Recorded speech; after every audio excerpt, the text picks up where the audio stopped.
내가. 나 집주인도 아닌데. 살고 있다가 어느 날 통지서가 하나 날아와요. 집으로. 위반 건축물에 대한 이행강제금 납부 독촉. 압류 예고 및 압류 재산 경매 예고. 아, 참 집 구하기 힘들다, 그쵸?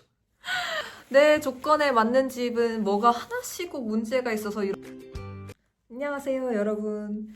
드디어 지난 등기부등본 보는 법에 이어 건축물 대장 보는 법 영상을 가져왔습니다. 보시다시피 제가 영상을 편집하면서 막 질질 끌고 그런 스타일이 아니라 이번에도 핵심만 굉장히 짧고 빠르게 말씀드리고 영상이 끝날 텐데요. 시청하시기 전에 좋아요와 함께 구독 먼저 눌러주시면 도움이 되는 영상 전해드리도록 하겠습니다. 자, 건축물 대장은 부동산 계약서 작성 시 등기부등본, 확인설명서 등과 함께 공인중개사가 설명 및 교부해주는 서류인데요. 어떤 것을 볼 수 있는 서류인지, 계약 전 뭘 체크해봐야 하는지 무료 발급해서 보는 방법부터 하나씩 알려드리겠습니다. 정부 24에서 건축물 대장 열람 발급을 하실 수 있고요. 열람은 무료, 발급은 1,000원의 수수료가 부과됩니다.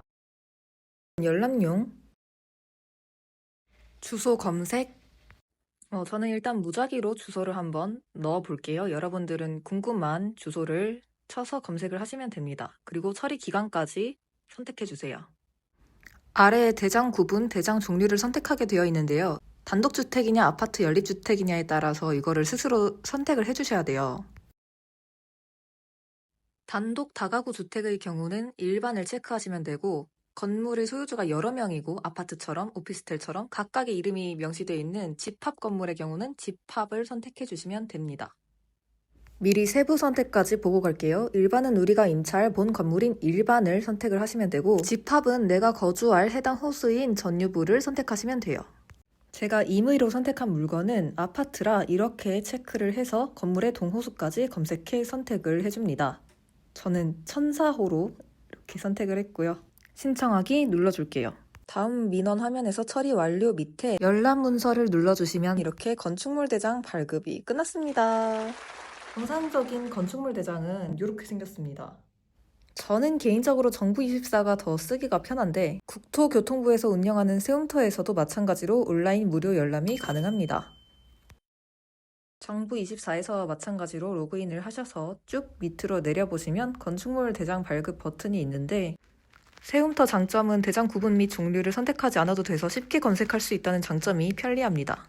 사용 승인일, 건물의 종류, 어떻게 철근, 콘크리트, 이렇게 자재, 엘리베이터 주차, 유무, 소유주, 건축주 등 이런저런 건축물에 대한 자세한 사항들을 알 수 있는데, 이게 일반 정상 건축물 대장이고요.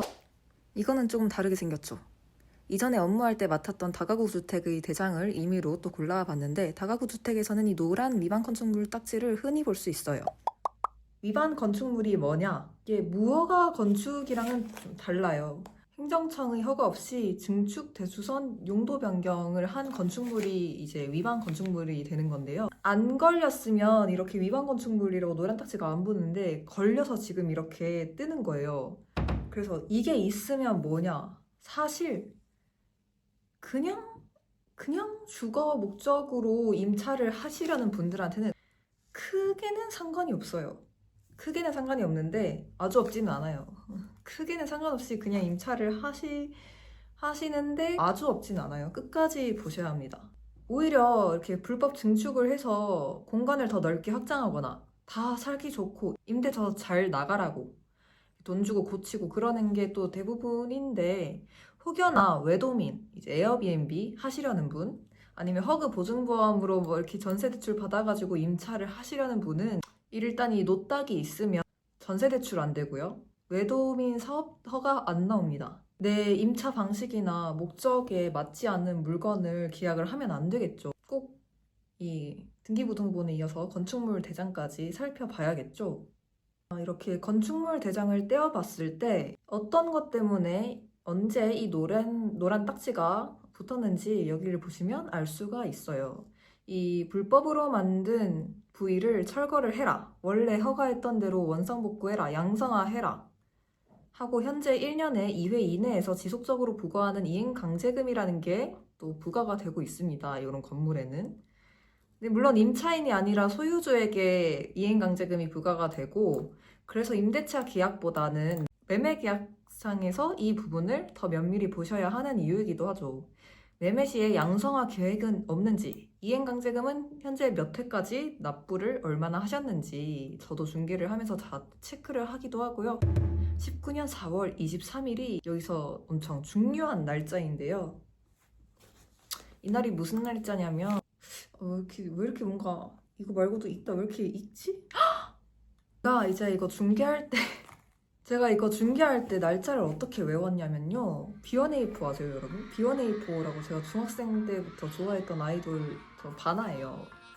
그 아이돌의 데뷔일이 글쎄 4월 23일이라서 제가 이 날짜를 그렇게 빨리 외웠어요. 19년 4월 23일을 기점으로 이제 이행강제금에 대한 법이 조금 바뀝니다.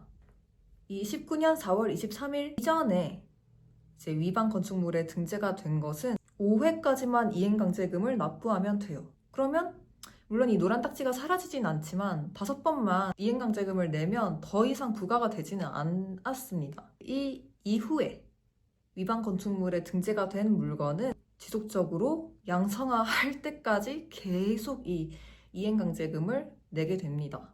금방 앞에서 사실 제가 빌라에서는 위반 건축물이 흔하고 또 사업용도 아니고 내가 전세로 살 것도 아니고 보증금도 안 넣고 그러면 엄청난 문제가 되지 않고 다들 그냥 잘들 임차를 해서 살고 있다라고 이런 식으로 말씀을 드리기는 했어요.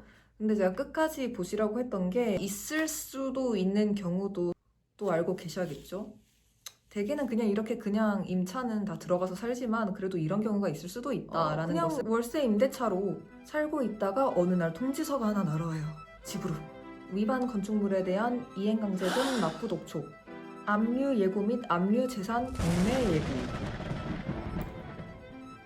네, 이렇게 이행강제금을 계속 납부를 안 해서 연체시키고 그냥 이런 나 집주인도 아닌데 나 임차해서 살고 있는 이 집이 압류로 이제 공매로 넘어간다는 거예요. 네, 이런 상황이 생길 수 있습니다. 참 집 구하기 힘들다, 그쵸? 진짜 집 구하기 힘들다.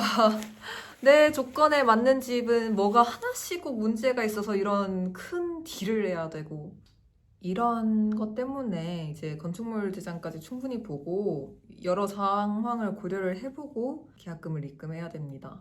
자, 오늘은 이렇게 지난번 영상에 이어서 건축물 대장 발급법과 위반 건축물에 대해 임대차 계약 시 알아봐야 할 사항에 대해서 한번 체크를 해봤습니다.